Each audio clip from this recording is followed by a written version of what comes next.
Welcome, friends and family. Greetings and salutations to everyone. Today we'll be going over nightmares or Pei and what do you do when you are experiencing nightmares. So in this short webinar, we will be going over three main points. The first one is what qualifies as a nightmare. Number two is giving meaning to your dreams, so understanding a normal dream from a dream that may signify importance. And then number three, what are ways to counteract nightmares? So we'll be going over some cool little techniques and ways to protect ourselves against nightmares. What qualifies as nightmares? 见不说配有点记. So nightmares or 不说配 are threatening, realistic, and vivid images or dreams, usually occurring in REM sleep. Now, this is the last stage of sleep, right before waking up, and it can have physiological or emotional disturbance. These things include sweating, fast heartbeat, usually a good indicator that a fight or flight response has been initiated, hyperventilating, sleep paralysis. You can also wake up screaming, punching, grabbing, or even physically running while you are laying down. We know that the same part in our brain that is activated during imaginations, hallucinations, watching movies, or drawing is the same area that is activated during a nightmare. Now, research from a Harvard article says that the amygdala helps identify potential threats. And so during a nightmare, the amygdala may be overactive or overly sensitive. That lets us know that it is sensing threats or it is in a fight or flight response to something that we are afraid of. So nightmares can arise from many different reasons. We can take a look at this from two different perspectives. The first one is a psychological perspective, and then the spiritual perspective, which will be going in more detail. So the psychological perspective says that nightmares are simply stress and trauma induced. They can happen because of our anxiety, maybe we have some unpleasant memories, and also PTSD. Now, some people report nightmares as a recurring event that took place in real life, such as an incident of war, a situation like a car crash, losing a loved one, a traumatic experience like rape or sexual assault, sexual violence, abuse, and so on. Now, that's the psychological perspective. What does the spiritual perspective say? So what does a Hmong shaman say what a nightmare is? Nightmares or Pei, like sickness, are attributed to the well-being of our soul, of our spirit. So nightmares usually have two reasons. The first one is that your spirit is sick, it's unwell, it's weak. Or number two, ghosts and other spirits are latched on. Giving meaning to your dream. So how do you distinguish a normal dream from a dream or a nightmare with significant meaning? People tend to forget their dreams, or they won't remember the details of the dreams. When waking up from a dream, people should not be disturbed, and they shouldn't have an off or an eerie feeling about their dream. Dreams are meant to be forgotten. The dreams that have meaning are usually those that we remember with very good detail. They usually involve a significant character. They involve a place that we recognize, although this may not always be the case. And it's something that we think about throughout our day. If it makes us feel uneasy, if our gut feeling feels funny, those are dreams that may have significant meaning. Now, a nightmare that occurs for one night may not have significant meaning, but this is not always the case. Depending on the context of your dream, it can mean your spirit is lost, afraid. It can mean that a ghost or a spirit has latched on to you. So the context of your nightmare, the context of your dreams are very important. The nightmares that do have significant meaning usually revolve dreaming of deceased loved ones. Sometimes you may be visited from past loved ones. Dreaming of ghosts or monsters chasing you. Dreaming of things like drowning, flooding, or blood are usually significant meaning. Dreaming of animal attacks usually have significant meaning. Dreaming of getting married to someone that you do not know. And dreaming of loved ones saying goodbye, being taken away, or attending their wedding. That's usually a good indicator of a dream that might have significant meaning. So pay attention to the context of your dreams, of your nightmares. Think about who was involved, what did they do, were you able to leave the setting of the place? That's a really important context or detail to remember. And also, how do you feel afterwards? So you might have had a nightmare. Your children might have had a nightmare, your partner. So what can you do? What can I do to protect myself from getting more nightmares? So things that you can do before bed. The first thing that you want to do is relax. Avoid arguments, going to bed angry, don't cry at night, and stop eating late at night. These things can invite unwelcomed entities, and that's something that we don't want. And if you had a nightmare the night before, light a candle before going to bed. This can be any type of candle, but I find it that the candlesticks work best. So having a burning flame creates a neutral space. And along with the candle, have a glass of water by your bed. Opposite energies tend to cancel out spirits or entities from entering a space. In this case, fire and water can help block negative energy from coming into your space. So there are things that you can do waking up from a nightmare. Let's say you wake up from a nightmare at 3 a.m. These are kind of the steps that you can take to help. The first thing is you want to get up, go use the bathroom. Just physically getting up shifts the path of ghosts or spirits who may be latched on or who may be in the room, in the home. You don't need to use the bathroom, just get up, get a drink of water, something just to physically change the energy, the path in the room. Changing your sleeping positions also will help. If you sleep on the left side of the bed, move over to the right. Place your pillow by where your feet is and your feet where your pillow used to be. This is an easy way to hide your spirit from spirits and ghosts who are trying to find you or latched onto you. Changing your sleeping positions is really simple and it's a great way to help stop nightmares from happening. Pray. It's a very simple thing. Pray to your ancestors, pray to your household spirits to protect you and to guard you from bad and negative spirits. And then also light up a candle or leave a light on. Simple as that.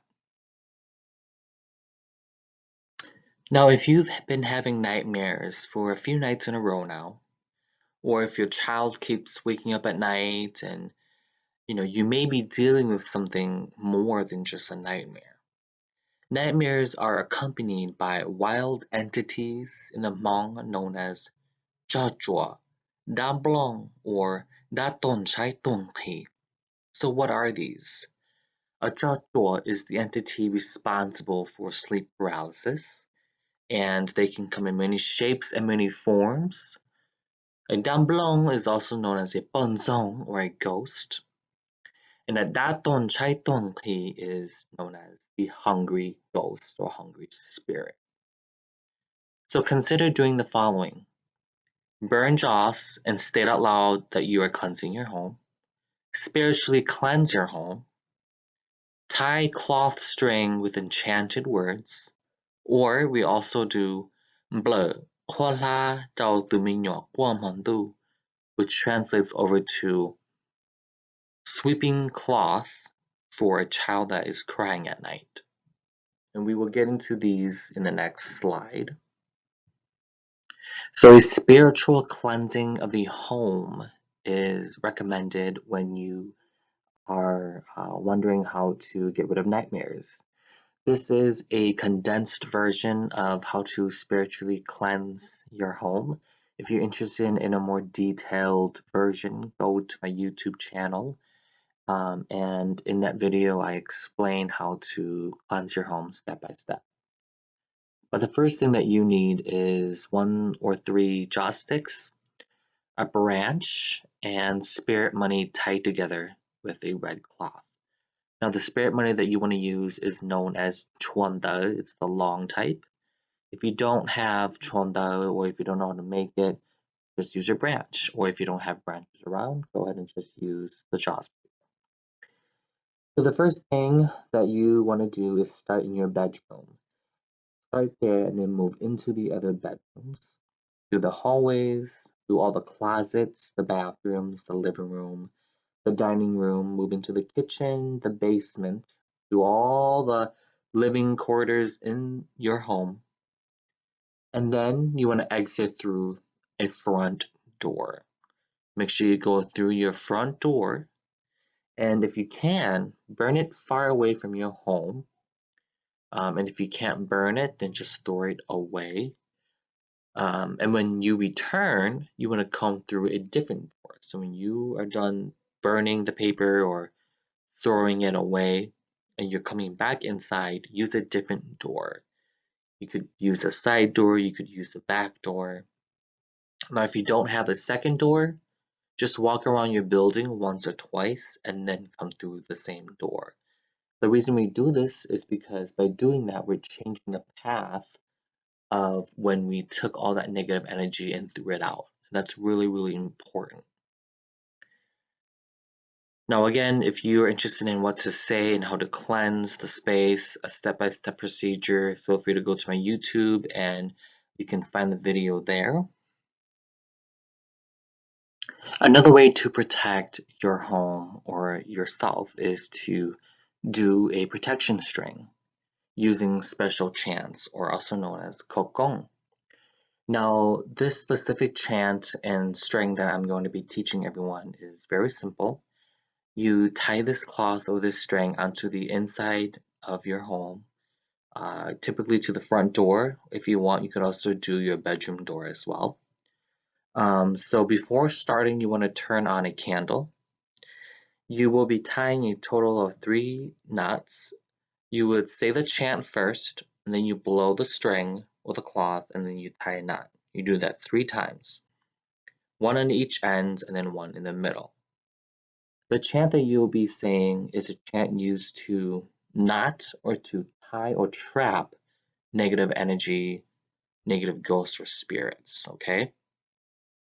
So this special chant goes like this. I'm going to try to say it as slow as I can 2 times, and then I'll go ahead and say it fast. It goes like this. Thánh tỏ thánh linh, và đỏ và linh, yi thánh lò yi linh. Thánh tỏ lý cú lý si hư, và si hư, thơ si hư thơ xả chủ. Trở hoa bệnh, trở lử sảnh, tư thứ tư, trở trở sinh sinh lò lặng thi. Alright, I'm going to do it again. Thánh tỏ thánh linh, và đỏ và linh, yi thánh lò yi linh. Thánh tỏ lý cú. This is your last name, so I'm a Li, so I'm going to say Thánh tỏ lý cú lý si hư. Va si hư, that's the person who you learned it from, their last name. So my master is Hmong Va, so I would say Va si hư. 特西呵特傻祖这花本这绿生这thứ这đời đời sinh sinh lo lệnh thi. Okay. I'm going to say it a little bit faster just so that we can understand how it sounds like. Thanh tọ thanh lăng và đỏ mà và lăng dị thanh là dị lăng. Thanh tọ lì cú lì sư hư và sư hư thơ sát sư. Thơ sư hư trào hoa bánh trà lì sẵn. Tự đời đời sư sinh là lệnh thi. Okay, say it again. Thanh tọ thanh lăng và đỏ mà và lăng dị thanh là dị lăng. Thanh tọ lì cú lì sư hư và sư hư thơ sát sư. Trào hoa bánh trà lì sẵn. Tự đời sư sinh là lệnh thi. Okay, you say that, and then after you say the chant, you blow it, and then you tie a knot. We'll be going over how to do that in the next slide. Alright, so let's go over how to create the string. So the first thing that you need is over here. You'll be needing a white, a black, and a red cloth or string. The first thing that you want to do is put the white and black strings together in step number 2. Tie one end of the string together like that, but don't make a knot yet. Leave it just like that. Now in step 3, you want to cut a piece of the red cloth and place it in between. You want to cut the red and place it in between this little section right here, okay? Just like that. Now after placing that, you want to crisscross and tie it together just like that.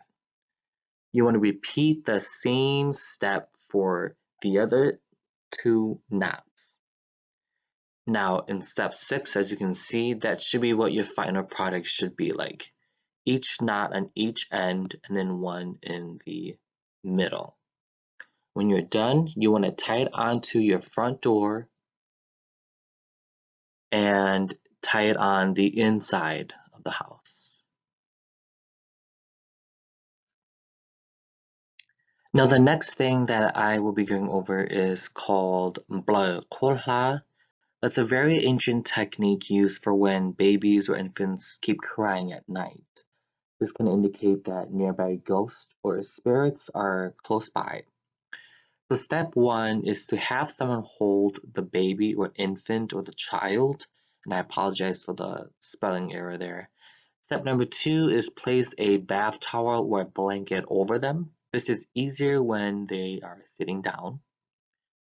Step number 3, take a piece of cloth. This could be from an old t-shirt, it could be a piece of cotton cloth or a scrap from a towel. Take that piece of cloth and burn it. As you are burning it, you want to sweep it around the person and the child or the infant. Sweep it around the heads, on the sides, over the feet, by its back. Sweep it all around. And as you are sweeping, you want to sweep out all the negative energy, all the bad spirits, all the bad ghosts. Say it out loud, alright? Say that you're sweeping all that out the house. After you're done sweeping that, place the flame and kill it in the water, and then just simply toss it out. Now, I'm going to give you a little sample about how to say it. You don't have to say it exactly like me, but just something similar. So when you're sweeping it, you can say, "Oh, nu no gu che o, gu chi che pli nia pli zi pli tu pli gi, pli nia pli zia pli gong pli long. Gu che de gu che da zeng da gu vi shi vin bo shu te shun ta, shu dong shu du gu che bong zu yuan zu, da chao da blong, da chao chua. Nu no gu che de gu che chao gu zai gu nao chao zai niu lao. Che shou qing shong duo shou guo shou nia, che ting kou tau tập le lu va tập le lu chế, tu chỉ bu lo nhỏ ho va tu chỉ bu lo chế, jie lo chỉ bỏ nia lo chỉ nó chu. Just say something similar like that. Another way to help when you're experiencing nightmares is using turmeric. So turmeric is believed to help ward off ghosts and evil energy. it can grant healing and protection to whoever is wearing it. You can buy turmeric at the local Asian grocery markets. You don't need to peel it. And in fact, the skin is what makes the turmeric oily. You want to keep on the skin. Finally, chop off the turmeric into little square cubes and use a little water and blend and smash the turmeric. Take the pieces of the turmeric and smear it across your forehead. You could even use it as a massage for your head or neck, or you could also spread it on your pillow. Now, a little warning, it will stain your hands and your clothes in the pillowcase. And you will notice a strong smell, and it will turn your hands orange and yellow, which is exactly what we needed to do. Now, if you go to the Hmong market or if you go to the Hmong tournaments and you see the Hmong vendors selling a glass bottle with oil in there, that oil is extracts from the turmeric root. And that's believed to help ward off nightmares, sleep paralysis, ghosts, things of that sort. So turmeric is a very ancient and also a very simple way to help. So as we are ending our webinar here, nightmares and dreams, they all have a mental and psychological explanation. However, the context of our dream and nightmares can give us an insight into the spirit. Once nightmares start affecting our daily activities or our physical abilities to do everyday tasks, it becomes concerning.